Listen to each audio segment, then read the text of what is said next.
Deputy Prime Minister, you want to introduce the next caller? Yes, Brian. Brian in Marlow. Hi, Mr Clegg. Hi, Brian. Hi. The question I'd like to put to you is, you and your party are in favour of boundary changes and also agreed, I believe, with the Conservatives to reduce the MPs by 10%. Now, recently, you've voted, along with Labour, to have this thrown out. Is there a reason for this? Because, to be fair, you're all for proportional representation, and rejigging the boundaries, which are all out of sync at the moment, is being fair. It's not proportional representation as you would like, but it's being fair to the voters. Sure. So can you tell me why, in fact, you decided to vote against it? Sure, I will, Brian. I'll be very open about this. A coalition government is a deal, isn't it? It's a deal between two parties where two parties commit to each other, if you like, to the British people, what they're going to do together. And as you know, there was a bunch of things that we wanted to do to clean up politics and improve the way that politics was run.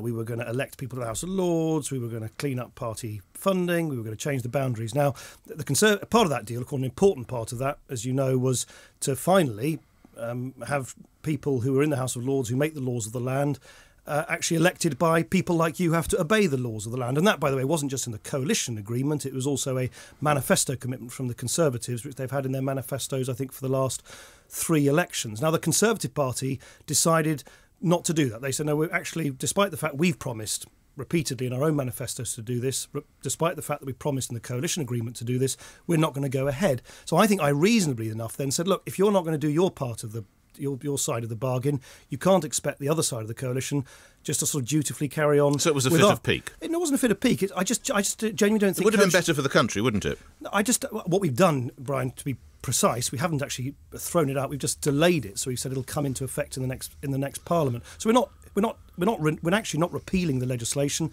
I'm not disputing the principles that you've talked about. But it would have been better for the country had you voted. I think it would have been better for the country if we'd done House of Lords reform. I think it would be better for the country if we would clean up party funding. I think it would be better for the country if we had an electoral system that actually elected people in the proportion to the votes they received. And we reduced the number of MPs. But you chose not to vote for that, Mr Clegg. What I've said is that you do these things as a package. I think most people understand that in a coalition agreement, a deal's a deal, and you deliver the deal. And if one side of the party doesn't deliver, I mean, I have to point out, it wasn't my choice to start backing off from parts of this package. It was the Conservative Party's choice, and I think in a coalition government and as part of a deal, if one side... You wouldn't let children behave like this, would you? I think children perfectly understand that if you come to an agreement and one child says... So because one son breaks with the other son's toy, he can go and break the other lad's toy? No. If two children shake hands and say, let's do something together, and one child says, actually, I've decided...